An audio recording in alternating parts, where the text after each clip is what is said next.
Assalomu alaykum azizlar, yaxshimisizlar? Bilasizlar, xo'jayinimni hozir mazasi yo'q.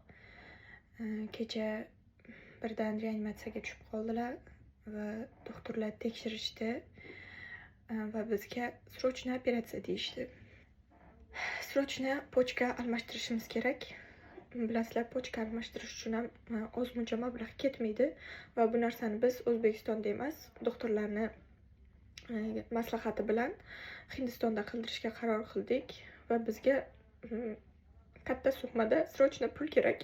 Hammadan iltimos qilgan bo'lardim. Xo'jayinim uchun yordam beringlar.